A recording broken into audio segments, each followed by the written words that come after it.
Hey, my reactors. So I'm back with Orphan Chapter 20, the last part of Chapter 20, Pia.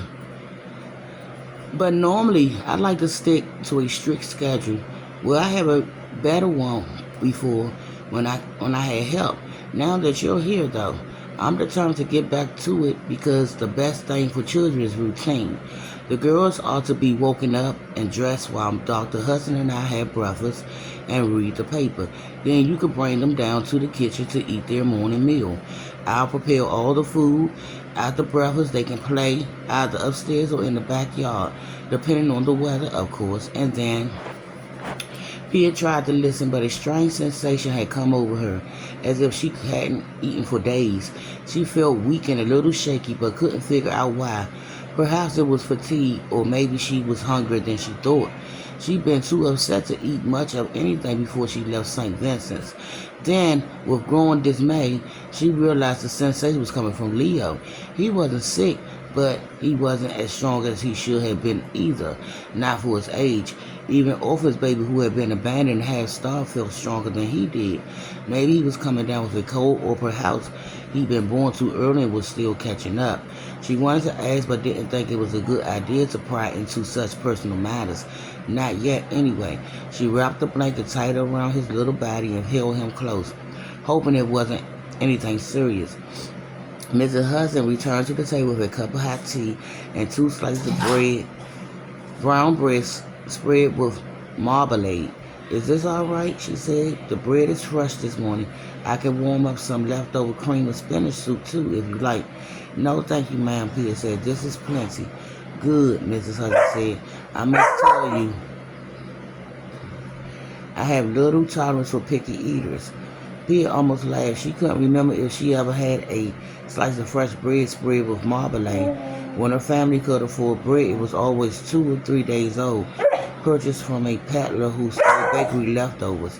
And they never had enough money for marmalade. Shut up! Her last cup of tea was before Beta had left for the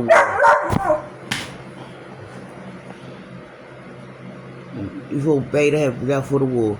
Made from tea leaves that had already been used 3 times.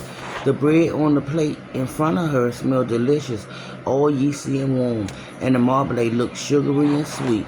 But how could she eat such wonderful food when she had no idea if her brothers was being fed, or even if they were alive? She didn't deserve it. Mrs. Hudson put cream and sugar on the table, took the baby and sat down across from her. For the first time since Pia's arrival, Leo started to fuss. Mrs. Hudson kissed his forehead and bounced him gently up and down on her arms. "It's almost time to nurse," she said. She put the tip of her little finger into his mouth and he quieted down. "I just don't seem to have as much milk for him as I have for the girls. Maybe it's because he came right after Elizabeth."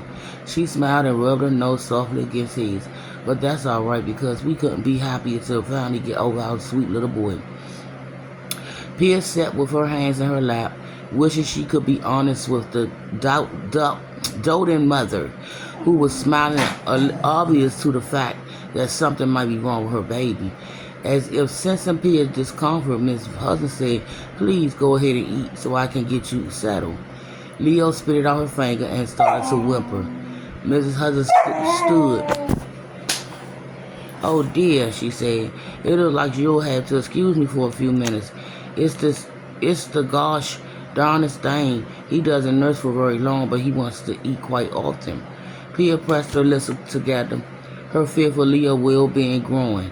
Mrs. Hudson nodded towards the stove. "Help yourself to more hot water if you like, and bread too. When I come back, I'll show you to your room." "Thank you, ma'am," Pia said. When Mrs. Hudson left the kitchen, Pia looked down at her plate, a sinking feeling in her stomach. Then she remembered Miss Hudson saying she didn't tolerate picky eaters. She picked up a piece of bread with marmalade and took a bite, and it had no taste. I'll be back with Orphan.